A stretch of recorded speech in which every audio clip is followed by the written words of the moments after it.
வணக்கம் நண்பர்களே, நான் இன்னைக்கு உங்களை life changing gallery Tamil YouTube சேனலுக்கு வரவேற்கிறேன். இன்றைக்கு திங்கட்கிழமை 31 ஜூலை. இன்னைக்கு காலையில் என்ன சாப்பாடு செய்தேன், மத்தியானம் என்ன சாப்பாடு செய்தேன், மதியம் லஞ்சோட ரெசிபீஸும் இந்த விளாகில் ஷேர் பண்ணுறேன். இன்றைக்கி காலை சாப்பாடு வந்து பார்த்திங்கன்னா மிளகாய் கிள்ளி சாம்பார், இல்லை வெங்காய சாம்பார், இல்லை பாசிப்பருப்பு சாம்பார்னு கூட சொல்லுவாங்க.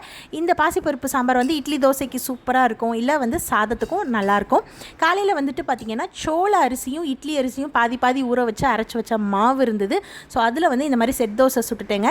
எங்கள் வீட்டில் இதை சின்ன பிள்ளைங்கள்ட்ட ஓட்ட தோசைன்னு சொல்லி வச்சுருக்கேன். ஓட்ட தோசைக்கு பாசிப்பருப்பு சாம்பார், இதுதான் இன்றைக்கி காலை சாப்பாடு. மதிய சாப்பாடுக்கு வந்துட்டு சூப்பரான ஒரு கோவக்காய் சாதம் வந்து எப்படி செய்கிறதுன்னு பார்க்கலாம்.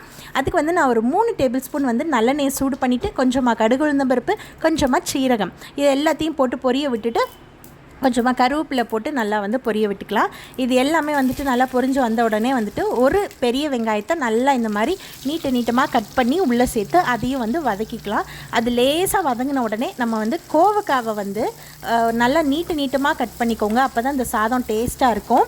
அந்த கோவக்காய் வந்துட்டு என்கிட்ட வந்து பெரிய பெரிய கோவக்காயாக இருந்தது. சும்மா ஒரு 6 கோவக்காய் மட்டும் நான் நறுக்கிக்கிட்டேன்.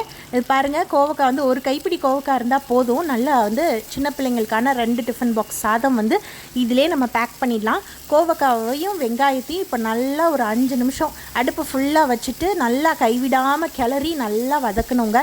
இந்த எண்ணெயிலே சுருண்டு வதங்கி வரணும். அந்த நல்லெண்ணெயில் அந்த கோவக்காவோட மொத்த எசன்ஸும் இந்த மாதிரி இறங்கிருங்க. 5 நிமிஷம் வதக்குனதுக்கப்புறம் இப்படி தான் இருந்தது. ஸோ இது வந்து நல்லா இப்போ வதங்கினதுக்கப்புறம் வந்துட்டு நான் ஒரே ஒரு சின்ன தக்காளியை நல்லா பொடியாக நறுக்கி நான் உள்ளே சேர்த்துக்கிறேன். ஒரே ஒரு தக்காளி இருந்தால் போதும். தக்காளி விலை அதிகமாக விற்கிதுன்னு இல்லைங்க, எப்போவுமே இதுக்கு ஒரே ஒரு சின்ன தக்காளி இருந்தால் போதும். ஏன்னா கோவக்காயில் லேசான புளிப்பு தன்மை இருக்கும், அதனால ஒரே ஒரு தக்காளி போட்டால் போதும்.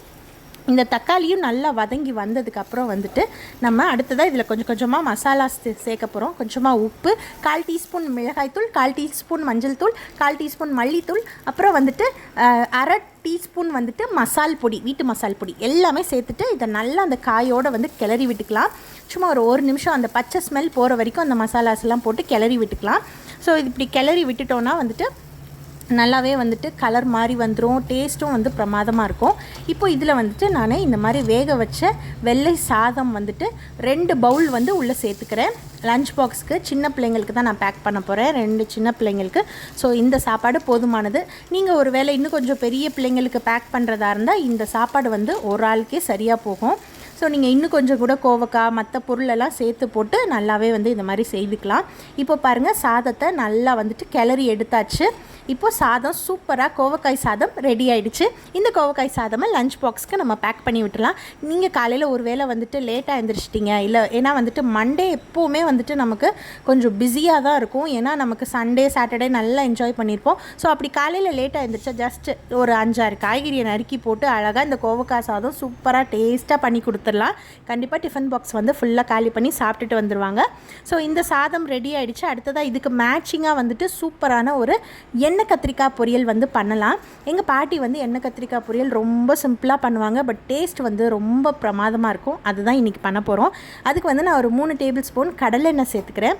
நீங்கள் நல்லெண்ணெய் சேர்த்து கூட வந்துட்டு கத்திரிக்காய் வதக்கலாம், இன்னும் ரொம்ப டேஸ்ட்டாக இருக்கும். நான் இன்றைக்கி கடலெண்ணெய் சேர்த்து சூடு பண்ணிவிட்டு கொஞ்சமாக கடுகு உளுந்த பருப்பு அப்புறம் சீரகம் போட்டு பொரிய விட்டுக்கிறேன். இப்போ இந்த எண்ணெய் கத்திரிக்காய்க்கு வந்து முதவே வந்து கத்திரிக்காவை நல்லா வந்து நீட்டமாக கட் பண்ணி நல்லா நடுவில் குறுக்க 2ஆக கட் பண்ணி தண்ணிக்குள்ளே போட்டு வச்சுருங்க. தண்ணிக்குள்ளே போடாட்டி கத்திரிக்காய் வந்து கருத்து போயிடும். அதுக்கப்புறம் வந்து இப்போ நான் வந்து ஒரு பெரிய வெங்காயத்தை இந்த மாதிரி பொடியாக நறுக்கி உள்ளே சேர்த்து நல்லா வந்து வதக்கிக்க போகிறேன்.